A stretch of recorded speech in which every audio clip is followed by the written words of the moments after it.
Hi, welcome to my studio. So this is part two. Yesterday I did a skincare routine, talked about women's health issues, PCOS, menopause, and showed you how I wear wigs. Today I'm wearing a different wig and I have it pulled back today. I personally enjoy wearing wigs, no different than lipstick or mascara, so for me it's kind of fun to get to dress up. But today you're in my studio to see what I do as a meditation practice and how I take care of my emotional, spiritual well-being. So I am a certified Reiki master, and I am also the inventor. As you can see, I'm sitting on one of my Reiki chairs. So I am an intuitive artist and a Reiki master who created this tool called the Chakra Reiki chair.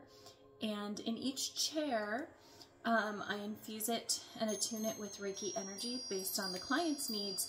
And I set crystals in the chair in selenite, sage, to keep it cleansed, and then a few other proprietary alchemical magics, as you will, in the chair for each client. And you can get a custom chair where I will intuitively channel a design for you, or you can get a standard chair.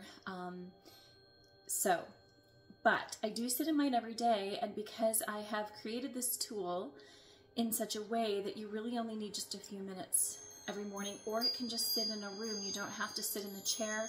You can slide it underneath the bed. You can use it as wall art. And these are indoor, outdoor, so you can take them outside. I would not leave them outside, but you can take them with you outside. So in the mornings, one of the first things that I do is I want to set my brain right. So on days that I'm working, I work at a wig store called Bravada's, and it is full-time for me. So when I do that, I listen to a podcast every morning just while my brain is fresh and new and setting my intentions for the day. I like to listen to a podcast. And I usually like Mel Robbins' podcasts. I like Mayim Bialik podcasts because it's a little bit of science, which I really, really enjoy, and a lot of how the brain works and practical advice on using those skills in manifestation. So I do that every morning. The podcasts are usually an hour. So as I'm getting ready for the day, I will listen to those podcasts. And then at night, I try to read a book to back up what I'm learning in a podcast, or my vision board. If I'm trying to work on certain things, I need to develop habits and skills to achieve those things. So manifestation without action is just a dream, and dreams are good, and dreams do come true, but I like to help that along by building my skills and feeling confident in that. So on the days that I'm not working, I do like to sit in my chair and get myself in alignment. Again, it only takes a few minutes. I can do this for as long as I want, and the chairs are actually very comfortable. They are set back, and let me turn this so you can see.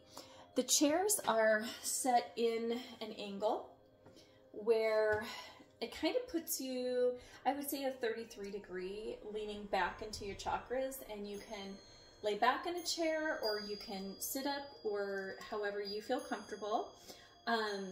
These chairs can hold up to, we've tested it, both of my husband and I have sat on the chair. We use a strong poplar wood for that, and also we choose trees based on how it can repopulate very quickly, so we're trying to avoid deforestation. So that's why the pine woods are best for our business, because they can grow very quickly and repopulate very quickly. So I just can sit in the chair, but then also training the brain. My dogs are going to join us. So this is real life. So my animals, they sometimes like to join me and set the mood. So anyway, visual cues. I like to have a dark space with candlelight. That way if I want to light and burn some sage or some incense, I have everything within my reach right here, cleansing the space if I need to. I like sound tools, and I am using this one today, and I'm training my brain to, when I do the sound tool, that is my brain's connection to focus on a higher realm, or to just kind of focus. There is no rules. I believe you can create your own practice and your own rules. I like to do it 3 times.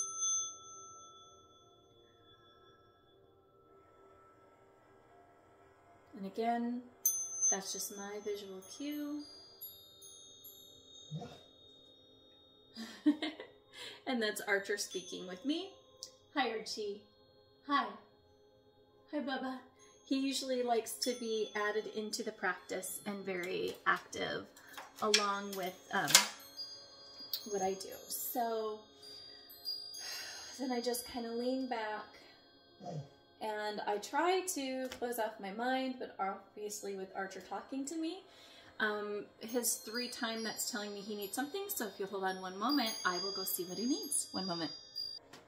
Okay, now that I've taken care of Archer's needs, I am going to burn some sage. Also, burning sage clears energy, but it also can train your brain to really focus on the present, on the here and now, because you have to use your senses. So whenever I smell sage, I train my neural pathways in my brain to recognize that I need to take deep breaths. I need to focus and be in the present. Not worry about the future, not worry about the past, and focus on what I need to know today to have the day that I want to create.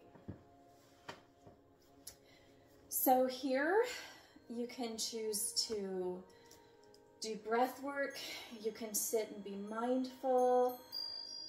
Your practice is your practice. So I know some people like step-by-step accountability, you know what to do, and I like that too, but then also there's something very freeing into whatever you need that day is whatever you're going to do. So you can clear your mind, or you can work through those thoughts at this time.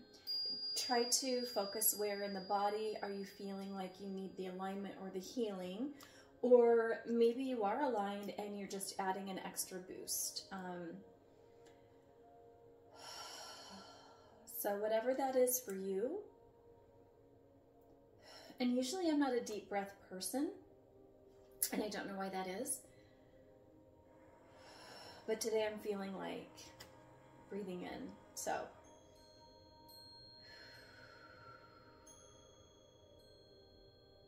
So whether you're a practitioner or not, you can do self-Reiki, but these chairs are created to do the work for you. So literally all you have to do as a client, because I have infused them with Reiki, is be open to receive. And you should literally feel the energy, seriously, just up and down the spine, and wherever the energy is needed, you should feel that and know that it is working. Just be open to receive that. It is doing all the work for you. So since there is no time and space, when I infuse these chairs with the intention for your highest good, it's across all timelines, it's across all dimensions. So on one day, the chair will activate and be used in a sense that you needed it for that particular time on that timeline. And then it could have a different energy the next time you need it. So these chairs aren't stuck in an energy. And that's also what the selenite and sage, and then I use gold as well with the crystals, so that it's very trans-dimensional, and that, you know, when you need it, whatever you need it, the energy is what it needs to be. That being said, you don't need to charge this in the moonlight, but I do encourage it. You can charge it in the sun. I do encourage that. But again, the way I've designed the chairs is to be set it and forget it. So it's a one-of-a-kind tool, and I really appreciate it. So after I finish, quick meditation or sit or just being in the room, have it in a room where you're getting ready and feel that energy, receive that energy. Find a space. I actually have one down here in my studio, and then I have one upstairs in my secondary space. So at nighttime reading books, I recommend Dr. Tara Swart, The Source. She actually talks about in this book how to retrain your neural pathways in your brain and train your brain to work for you.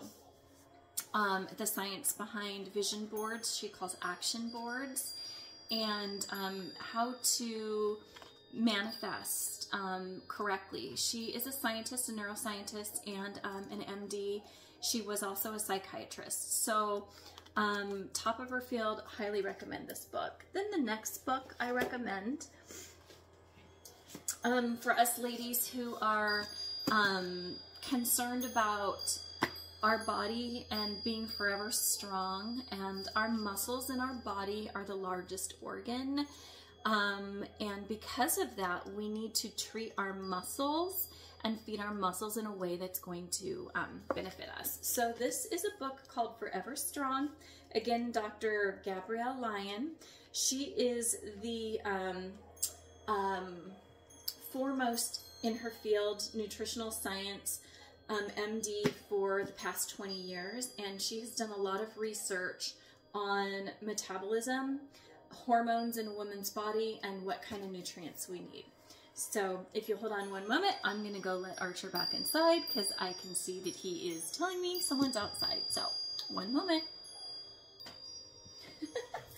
Real life with if you're a mom or if you have animals. Thank you for joining us, Sadie, and holding this space. My animals are great space holders for me, especially Sadie. She's such a gentle, quiet dog, and she holds the energy and holds the space. And then Archer is my protector, and he holds a protective space for me. And then my two beautiful cats, Ash and Binks, they kind of hold down the fort on the spiritual protection. Best animals in the world. Really, I'm so fortunate. Finally, as you can tell, I was in healthcare and I studied neurodiagnostic technician, surgical technology, and other health fields. I actually ran the hyperbaric oxygen machines for a wound care clinic at a level 1 trauma center. So a lot of physics, a lot of science, a lot of brain, a lot of disease. So I really respect science. So I like science where it meets the metaphysical. And here's another MD, PhD. This is Raul Jandile, and he's an MD. And this book is This Is Why You Dream. So he's actually done studies and read studies, he's a neurosurgeon, by the way, on what's happening in the brain when we're dreaming and how we can teach ourselves to lucid dream and control our dreams from negative outcomes, right? So if you're having nightmares and things like that. So I just got these 3 books. These are going to be my summer reads. And I found out about all of them through podcasts. I've listened to them either through my Biolic podcast or through the Mel Robbins podcast. So fascinating. Actually, I think I also saw him on the Today Show. June 6th, Wednesday morning, if you want to go back and try to find that on the Today Show. And listen to him talk about this fascinating stuff. So, I also try to, commissions and art commissions have been really slow, and so I've been itching to get into more channeling and some more art, and so I'm just going to create art for myself, and if someone responds to it, that's fantastic. Otherwise, just trying to be as creative as I can. Having that creative outlet and playing like a child is super important. So as long as you're doing those things, if that responds to some sort of creativity, helps with keeping everything in aligned and balanced. I also believe in clearing your space and letting go of the things that no longer serve you, and thanking them. And then when you bring new energy into the house, thinking that aesthetically pleasing for you, surrounding yourself with things that make you happy, that bring you joy, because this is your sacred space. This is your home, and you should be coming home to something that makes you feel good.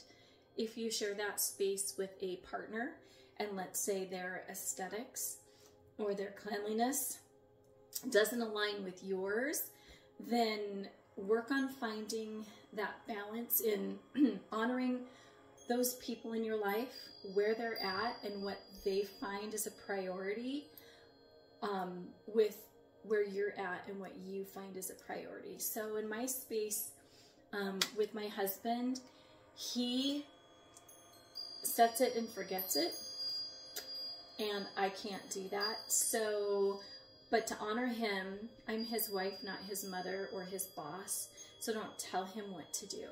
I can tell him my feelings on how, you know, that environment makes me feel, but then there's some days where I just don't feel like doing anything either, and there's freedom in just letting it go and not worrying about it and getting to it later. Giving yourself that freedom of choice, knowing that there's consequences if that was the choice that you made, and you're willing to do that with those consequences. So, but it's very important that rather than trying to control what other people are doing in their space, it's their home as well. It's not your home, it's our home. Same thing with a roommate, same thing with children, same thing with a spouse or a partner.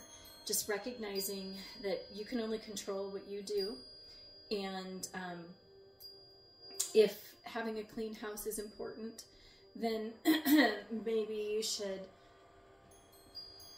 declutter in such a way that the things that are left out is something that's manageable, and you know, you can put away later, or it's just their stuff, and then you can have an agreement that say, hey, you know, listen, 24-hour rule.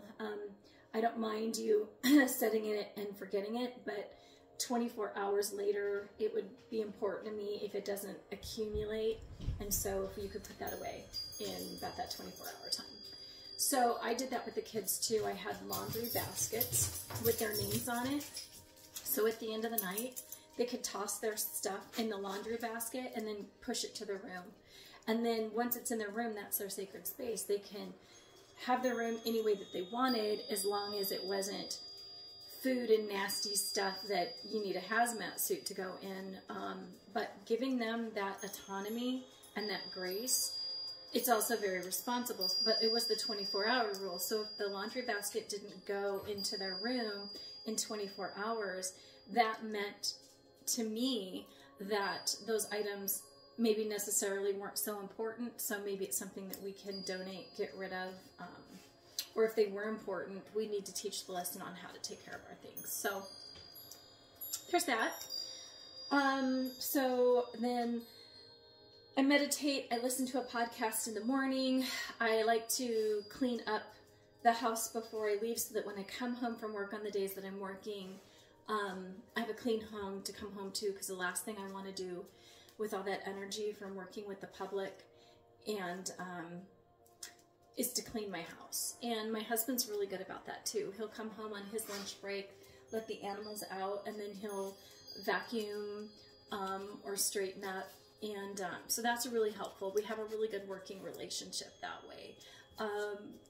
You know, if dishes got run in the dishwasher by one person, then the other person will come home or the next morning put them away. We're always in sync that way, and it wasn't always that way. It was 30 years. It'll be our 30th wedding anniversary, July 2nd.